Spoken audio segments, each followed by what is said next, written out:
Vamos a entrar ahora en las técnicas de punción ecoguiada, ¿de acuerdo? Los tipos de abordajes, vistas longitudinales y vistas transversales.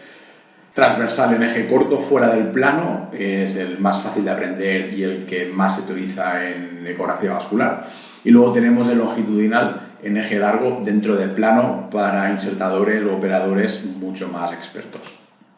Los movimientos que realizaremos con el transductor van a ser de rotación para buscar el eje corto o largo en función de sea transversal o longitudinal el que hayamos elegido, ¿de acuerdo?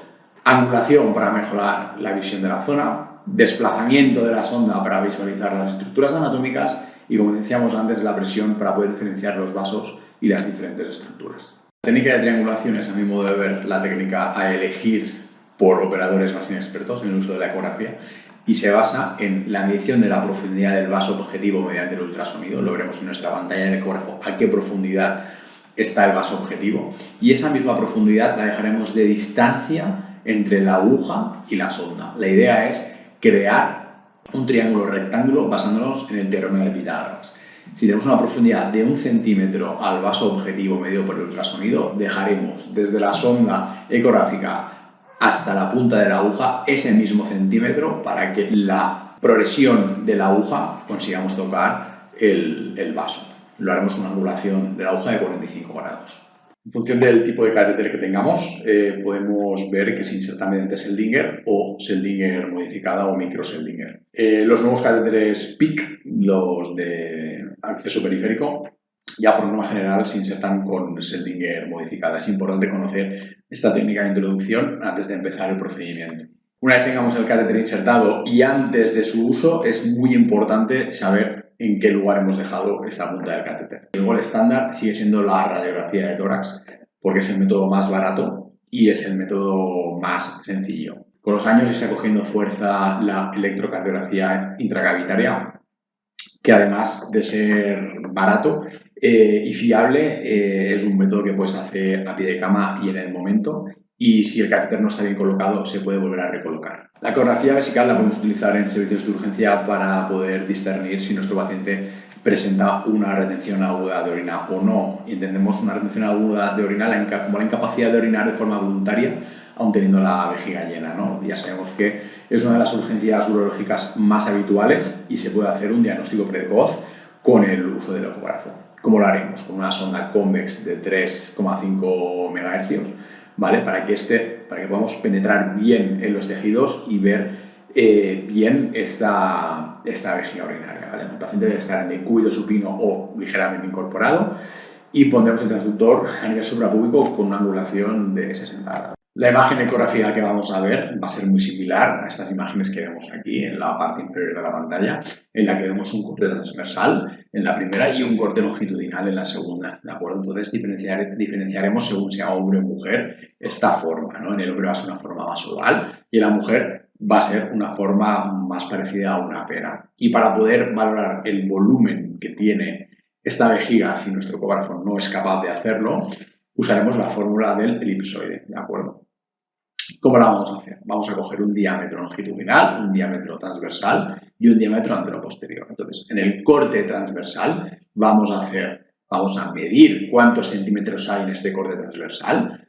En el mismo corte haremos una medición antero-posterior y en el corte longitudinal haremos la medición longitudinal tal y como se ven en esta imagen.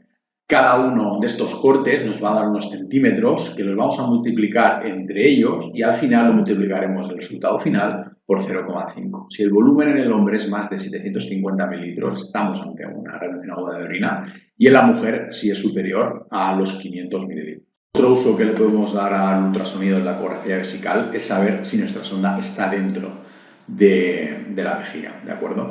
Es importante destacar que en las unidades de cuidados intensivos hay muchos pacientes que vienen por disfunciones renales, que están anúricos, con lo cual es posible que penetremos la sonda por la uretra y no haya débito urinario. En hombres es importante saber que podemos realizar una falsa vía y es importante utilizar la ecografía vesical para saber si nuestra sonda está dentro de la vejiga antes de instaurar suero para hacer un lavado, por ejemplo, para ver si realmente es permeable o no esta sonda, ¿de acuerdo? Esta es la imagen que vemos del balón de la sonda vesical dentro de la vejiga urinaria. Destacar que no veremos vejigas urinarias con contenidos inferiores a 100-150 mililitros de diuresis.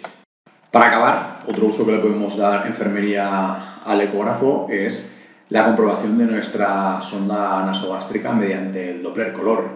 En muchos centros se usan métodos indirectos de comprobación de la sonda nasogástrica, como es la auscultación de la cámara gástrica mientras se introducen 50 cc de aire, el aspirado del contenido gástrico o métodos directos como puede ser la radiografía de tórax.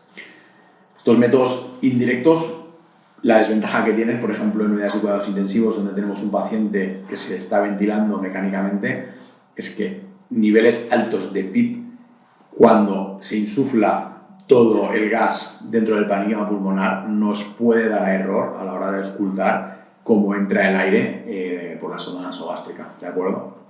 Entonces, si lo hacemos mediante ecografía con una sonda convex de baja frecuencia, ponemos la ventana gástrica, administramos estos 50 cc de aire por la sonda nasogástrica y si visualizamos cambios de color en la pantalla, significa que hay un flujo de aire que se está acercando y se está alejando de la sonda. Y esto es indicativo de que nuestra sonda nasogástrica definitivamente está en estado. Y esto es todo. Les doy las gracias por su atención. Esta es la bibliografía que he utilizado para la creación de este PowerPoint. Y muchas gracias. Les dejo aquí mi correo electrónico por si tienen cualquier duda. Estaré encantado de resolverla. Un saludo.